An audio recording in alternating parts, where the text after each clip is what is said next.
Coming up right now on SUTV News, an update on the New York explosion. And see what Reasoner does with all of their leftover food. It's all right now.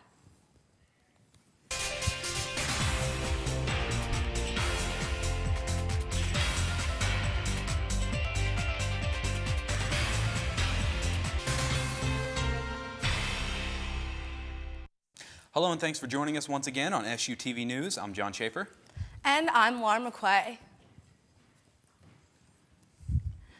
Rescue teams are searching the rubble of a massive explosion in New York City for possible survivors.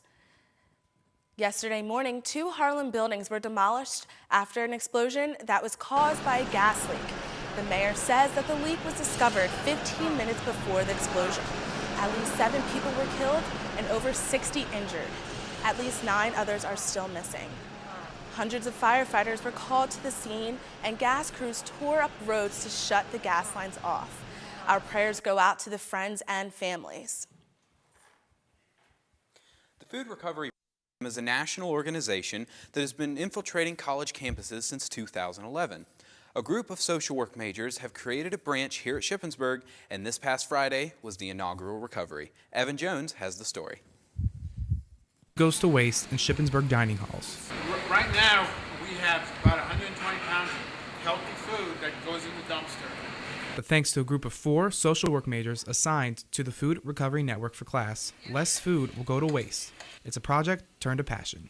Working with dining services has been really wonderful. They're really supportive, and we really appreciate all their help in getting this project started. We definitely could not be where we are today without all their help. Last Friday, the students made their first food recovery.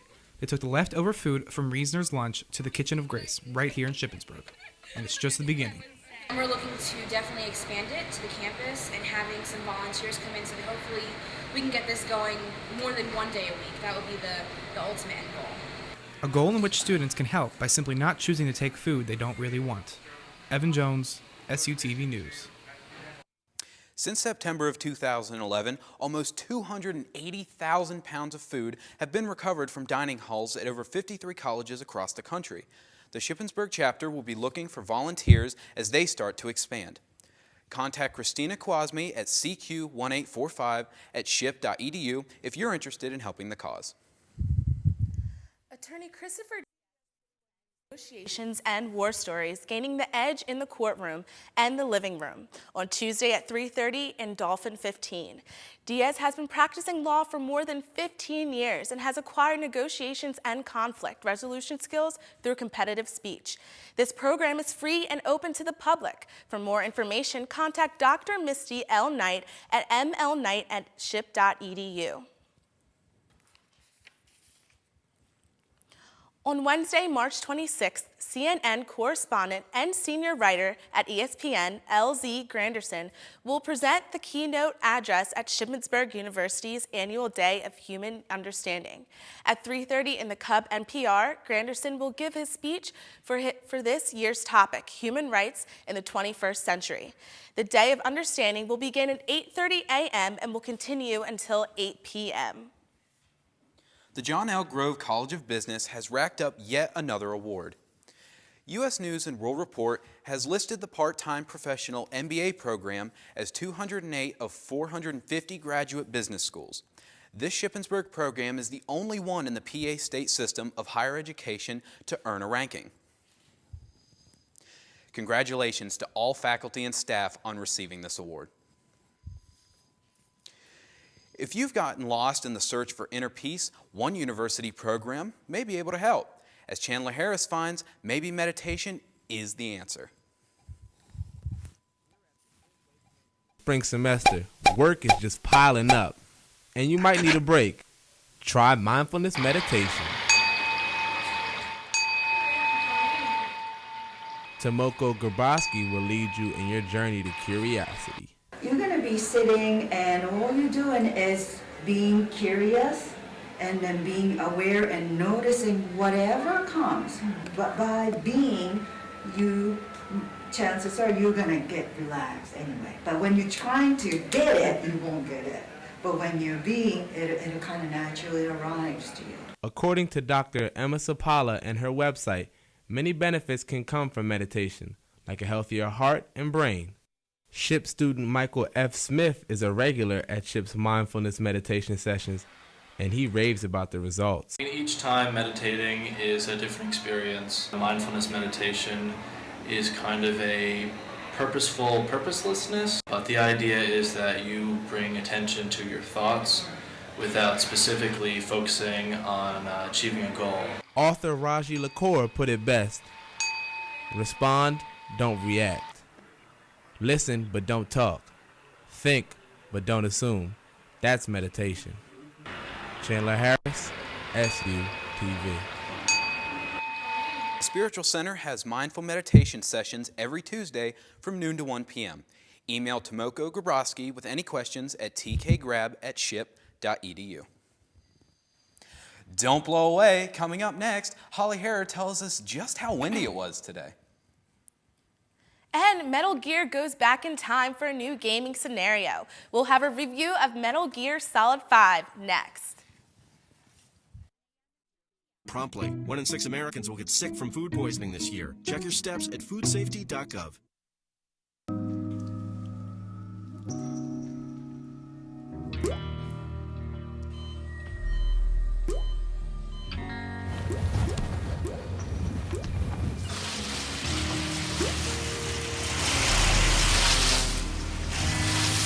There are a million places you'd never consider texting. So why would you do it while driving? Leave risky driving to the professionals. Stop the texts, and together we can stop the wrecks. RBIs and 36 homers. Swings at the first pitch and fouls it deep back into the stands. Chill raw and prepared foods promptly. 1 in 6 Americans will get sick from food poisoning this year. Check your steps at foodsafety.gov. I'm so happy that Holly did not get blown away with the ridiculous weather we're having. Well, here she is with our forecast. Guys, I hope the warm weather this past week wasn't too much of a tease. It's that in-between time when you don't really know if it's warm or cold out. So don't break out those shorts just yet. A blustery start to your Thursday, but tonight winds will start to calm with a low of 18 degrees. Tomorrow will be mostly sunny and winds will pick up as well. Your high for the day will be 55. Looking at the week ahead, Saturday will be partly sunny with a high of 55, and you'll also feel those high winds. Sunday, you can expect sunshine again with a high of 43. Sunday night into Monday morning, there is a chance for some snowfall. It's still early, so the snow totals will change. Your temperature high for Monday will be around 35 degrees. Tuesday, you'll see partly sunny skies and a high of 43. Now, I don't know about you, but I practically got swept away with the wind today. Take a look at the highest winds in central PA. Harrisburg and Lancaster and Reading all experiencing wind gusts in the mid-40s. York and Lebanon had it a little easier with gusts only in the low 40s. Wind chills also ranged from the mid-20s to low 30s. Definitely not something you want to be outside for. So like I said, the wind will stick around into the weekend, but will die down as we head into next week.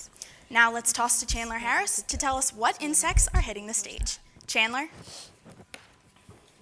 Hello everybody, and welcome to another week of entertainment.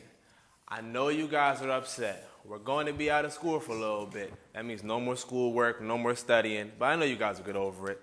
You can leave break on a good note tonight. Come to the Cub for a highlighter and dance party tonight at 9 at the Cub NPR. And Metal Gear fans can rejoice as the next installation of the series is set to hit stores. My man Blake Cooper has the review. His latest title, Metal Gear Solid 5, Ground Zeroes. Set in 1975, players take on the role of Big Boss as they battle the militant force Zolf, led by the game's shadowy antagonist, Skullface. With its release on next-gen consoles, Kojima Productions fully optimizes the use of its popular Fox engine, creating smooth animation and details. Even though this is a prequel, the game holds a lot of replay value in its missions, and even special gameplay that I won't spoil for you. Ranging from $20 to $30, this is a must-have for fans of the series. Metal Gear Solid 5 will be released on the 18th for the PlayStation 4 and the Xbox One. Now there's a new flick coming to theaters this weekend, and I'm going to give you my opinion on if it's a go or if it's a no. First, we've got Need. It has a couple of things to catch his mind in particular, like the rapper, Kid Cudi as the co-star, and the crazy high-speed races and chases. But with the Fast and Furious franchise pretty much taking over the whole racing industry, I don't really have much to say about Need for Speed. That's why I'm saying it's a no for me. But I can't wait for Fast 7 to come out in 2015, or I'll wait for Need for Speed to come out to Redbox. At times, I sit in my room and I've wondered what innocent bugs like flies do. And if you're like me, then come see the comical musical Diary of a Worm, a Spider, and a Fly. It's based on the best-selling series Worrying Worm, Fearless Fly, and Sassy Spider find their special talents this Saturday at 11 a.m. at the Lure Center. You don't want to miss it.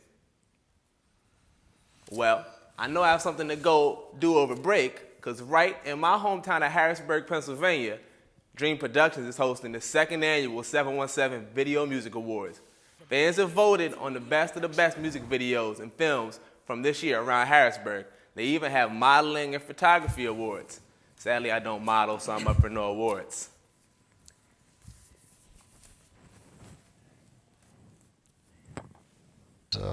Amazed with the turnout, and everybody had a great time. It gives artists in Harrisburg a chance to get their names known, because sometimes people forget that Harrisburg is the capital. The year was very special. One of my favorite trophies of all trophies. They will get the show turned up this Saturday at 7:30 p.m. at the Scottish Rite Theater. And when we get back, there's some ballroom dancing lessons for all of you that have two left feet. Not myself, of course. Bo and Aaliyah tried it out last year. They started from the bottom with no experience, and they got pretty good by the end of it. Sort of.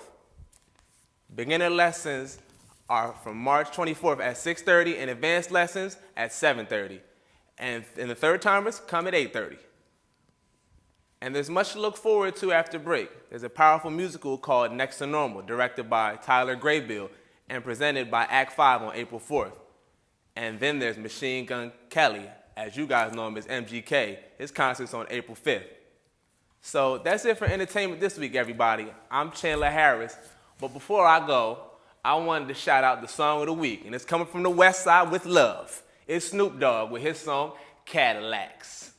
And I'm going to be a little bit upset if they don't play it at the highlighter party tonight. Chris Eckstein gives us their take on what to expect from a Mad March. And find out which Raider is Conference Player of the Year. Sports Break is after next.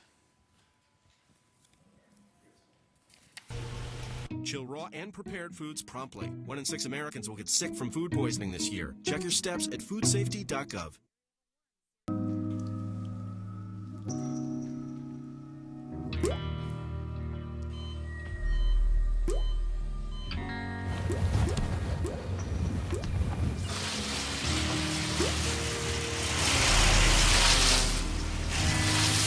There are a million places you'd never consider texting. So why would you do it while driving? Leave risky driving to the professionals. Stop the texts, and together we can stop the wrecks. RBIs and 36 homers. Swings at the first pitch and fouls it deep back into the stands. Chill raw and prepared foods promptly. 1 in 6 Americans will get sick from food poisoning this year. Check your steps at foodsafety.gov.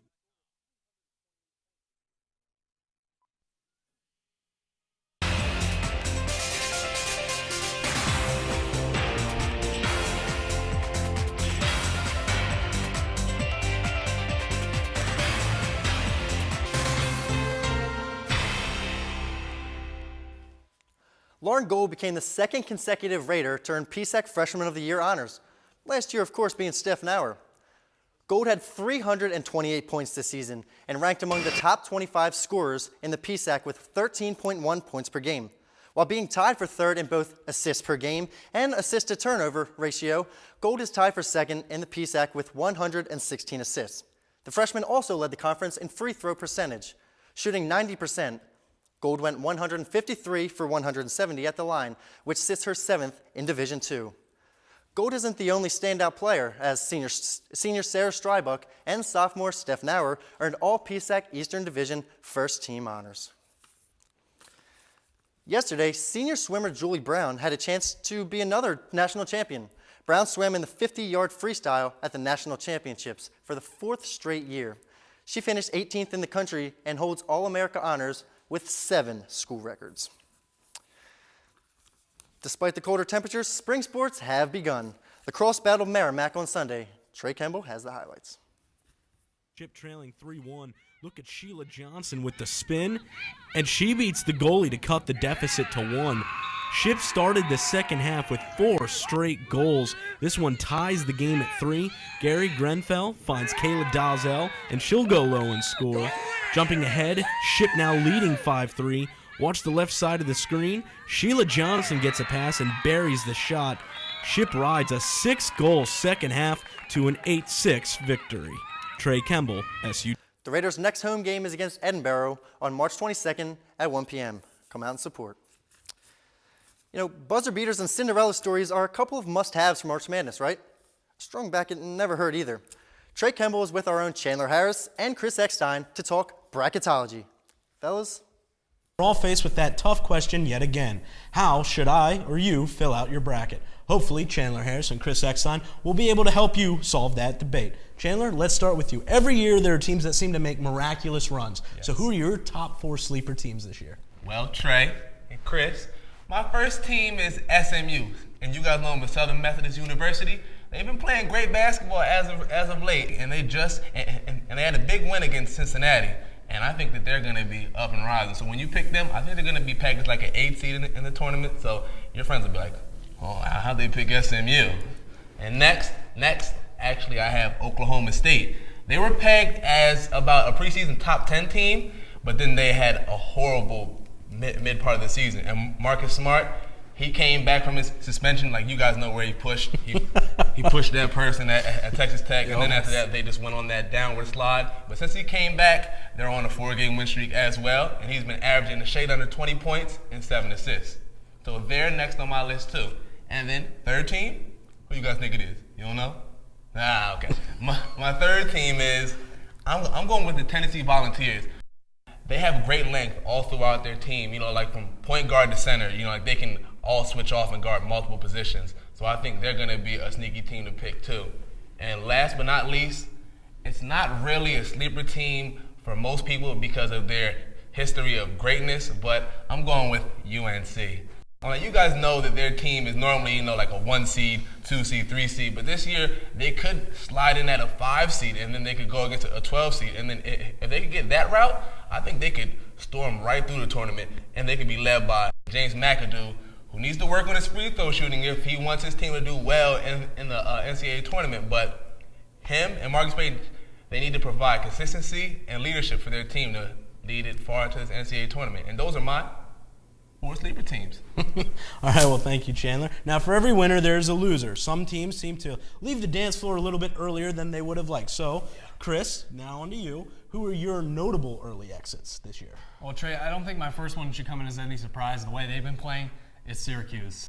They have the athleticism to be a great team, but they don't have the depth. I'm telling you, they just do not have the depth. If you get into foul trouble in this tournament, oh boy, that's big. That's big trouble. Of course, they have Jim Boeheim, but you know, I think, and defining early exit, it's different for some teams. Like you were mentioning, UNC, they're typically a top program. I think, you know, even a 3rd round exit, maybe even the Elite 8 might be an early exit considered to some teams. Okay. But Syracuse just not been playing very well. And second, I've got St. Louis probably leaving early. They haven't really been playing that well. They lost to Dayton last week. Dayton likely to, if they get in, likely to be one of the first 4 teams to be out.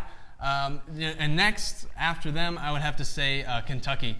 They lost 3 of their last 4, and momentum is just everything. And, of course, one of those losses was against Florida, who's going to be a 1 seed. They're one of the top programs, a real contender this year. But, you know, momentum is just everything at this point of the year, and sometimes just the hottest teams that can get on that good run to get there. But lastly, this one might be a surprise. Come on. It's the Duke Blue Devils. Why? Really? Whoa. Why? Okay. Okay, they have Jabari Parker, they have Rodney Hood. I think they have some nice depth, but they don't have that dominant big man. Marshall Plumlee is that guy, but he hasn't had the time to develop. He hasn't had that playing time. That puts a lot of pressure on his shoulders. And like I said, if you get into foul trouble with Parker, with Hood, it can all go downhill from there very fast. But you know, I think if they're not shooting well, they're not going to be able to grab those boards because they lack that dominant big man. And they're nationally televised just about every game. True. And they're not going to be safe at home in Cameron Indoor Stadium, the most vicious environment in college basketball. So those are my early exits. Oh, you got me a little excited about that. I don't know, Duke. Well, you know, think Duke's great, but okay. Yeah, that's a very surprising pick. We were both taken aback by that. But now the big thing is, coming back to excitement, like you said, Chandler, every team, there always seems to be that one story that really captivates you, you know. So let's go one team each from you guys. Who's going to make that big run to the Final Four? Chandler, let's start with you. Well, people seem to forget, but who won the tournament last year? Come on, you guys. Louisville. Mm-hmm. Yeah, let's not remind me. Oh, yeah, I forgot. We have a Michigan fan right here. Yeah. He's really upset. Louisville, Michigan, it happened. No. But Louisville is back. Rick Pitino has them ready for that stretch run, and they know how to do it. They were there last year, and they have Russ Smith. Russ Smith is out there. He's out there balling, and they absolutely crushed UConn. Like they beat UConn by about 36 points, and they're supposed to be a good team in the tournament too. And I just think like they have length at the center position, and they have great guards that can create on their own. So like even when the shot clock goes down, they have someone that can, you know, drive things straight happen. to the hoop. And you guys know what I mean. Yeah. You guys know what I mean. But Louisville for me, who do you have? Do we have the same team? We did not have the same team. Okay. I'm going to show some Great more love minds to think the, alike. Going to show some more love to the ACC here. Okay. A team that's, I don't want to say flown in under the radar, but they've kind of flown in under the radar because when you play in a division with Syracuse, Duke, UNC, and now Pittsburgh, an elite program as well, for me, it's the Virginia Cavaliers. I knew it. I knew he was picking the Cavaliers. Cavaliers, they've been playing some great basketball. They won their ACC regular season championship. Yes. I mean, that's just unheard of almost. But they played great defensive basketball.